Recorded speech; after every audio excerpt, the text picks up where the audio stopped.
माझ्या मायबाऊलींनो आणि बहिणींनो नमस्कार। गेल्या काही आठवड्यात तुम्ही मला जे भरभरून प्रेम आणि माया दिली त्याबद्दल मी अंतःकरणापासून ऋणी आहे। दरवर्षी राखी पौर्णिमेला प्रत्येक बहीण आपल्या भावाला राखी बांधते, पण तुम्ही तुमच्या या दादाला हजारो राख्या बांधून मला जगातील सर्वात भाग्यशाली भाऊ, भाग्यशाली दादा बनवलंय। या वर्षीची राखी पौर्णिमा मी कधीही विसरू शकणार नाही। तुम्ही दिलेल्या प्रेमानं आणि माझ्यावर दाखवलेल्या विश्वासानं माझी जबाबदारी आता लाख पटीनं वाढली आहे। तुम्ही दाखवलेला विश्वास सार्थ ठरवण्यासाठी, तुम्हाला लाभ आणि त्यातून बळ देण्यासाठी तुमचा दादा तसोभर देखील कमी पडणार नाही, हा माझा वादा आहे आणि तो मी शेवटपर्यंत निभावणार। 3 महिन्यापूर्वी जेव्हा मी महायुतीच्या सरकारच्या वतीनं राज्याचा अर्थसंकल्प सादर केला तेव्हा मी शेतकरी, कष्टकरी, युवक युवती आणि विशेषतः माझ्या लाडक्या बहिणींच्यासाठी काही महत्त्वाच्या योजना जाहीर केल्या। तुमचा हा दादा नुसत्या योजनांचा घोषणा करून थांबला नाही, तर त्या योजनांची अंमलबजावणीसुद्धा केली। या सर्व योजनांच्या मध्ये सगळ्यात महत्त्वाची योजना म्हणजे लाडकी बहीण योजना। माझ्या लाडक्या बहिणींना, मायमाऊलींना स्वतःच्या पायावर भक्कमपणे उभं करण्यासाठी आणि त्यांना स्वावलंबी बनवण्यासाठी मी अर्थमंत्री म्हणून उचललेलं हे सगळ्यात मोठं पाऊल होतं।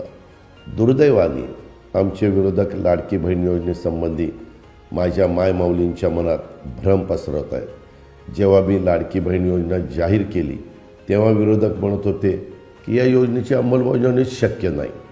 जेव्हा आम्ही या योजनेची अंमलबजावणी सुरू केली आणि माझ्या मायमाऊलींनी आनंदाने योजनेचे फॉर्म भरायला सुरुवात केली तेव्हा विरोधक म्हणू लागले की फॉर्म तर भरून घेतील पण खात्यात पैसेच येणार नाही।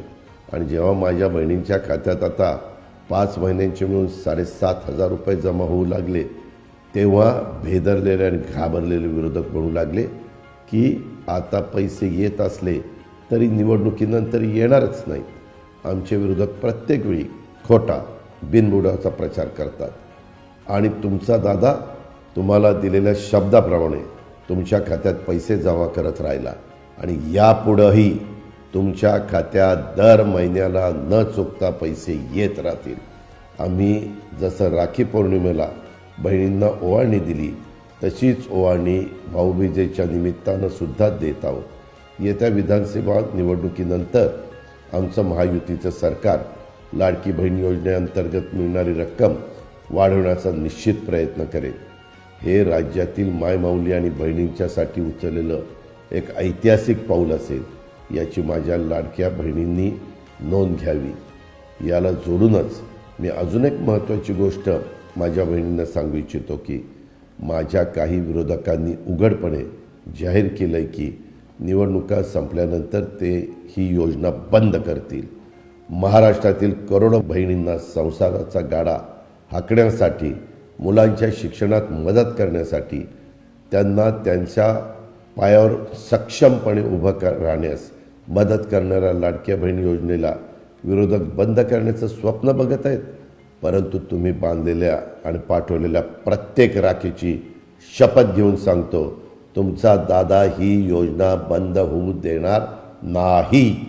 निवडणुकीच्या वेळी विविध पक्ष एकमेकांवर अनेक आरोप करतात, एकमेकांच्यावर हल्ले देखील करतात, पण मला असं वाटतं की विरोधक लाडकी बहीण योजनेबद्दल खोटी माहिती पसरून मायमाऊलींचा अपमान करत आहेत, भीतीचं वातावरण पसरत आहेत। पूर्वी विरोधकांनी सांगितलं की पैसे मिळणारच नाही, आता ते म्हणत आहेत की पैसे का दिले जात आहेत, याचं उत्तर माझ्या भगिनींना द्यावं लागेल। विरोधक म्हणतात की महिलांना थेट पैसे देणं व्यर्थ आहे। त्यांना मी सांगू इच्छितो की मागच्या 2 महिन्यात मला हजारो बहिणी भेटल्या, काहींनी राखीसोबत पत्र पण पाठवलं। त्या प्रत्येक संवादात, त्यांनी लिहिलेल्या प्रत्येक पत्रात माझी भगिनी त्यांना मिळत असलेल्या रकमेतून त्या काय करणार आहेत हे मोठ्या आनंदाने सांगत होत्या, लिहित होत्या। काहींनी तर सांगितलं या पैशातून छोटासा व्यवसाय करून आपल्या कुटुंबाला समृद्ध करण्याचा प्रयत्न करणार आहोत। एका माऊलींनी 2 महिन्याचे आलेले पैसे आणि त्यात आपले स्वतःचे काही पैसे जोडून एक शिलाई मशीन घेतली. ती आता तिच्या आजूबाजूच्या घरातील महिलांचं शिवणकाम करत आहे आणि त्यातून तिला बऱ्यापैकी पैसे मिळतील अशी माझी खात्री आहे. काही भगिनींनी सांगितलं की त्या या योजनेच्या पैशाचा वापर आपल्या मुलामुलींच्या शिक्षणावर, शैक्षणिक साहित्य विकत घेण्यावर करतायत. माझ्या एका भगिनीनं या पैशातून राखी पौर्णिमेच्या महिन्यात राखी बनवण्याचं साहित्य विकत घेऊन त्या राख्या बाजारात विकल्या आणि त्यातून चांगले पैसे जमवले आणि तेही हे सर्व काही मोठ्या आनंदाने मला सांगत होती. अशी हजारो उदाहरणं आम्हाला आज राज्यभर पाहायला मिळत आहेत. याचा आम्हाला सार्थ अभिमान आहे.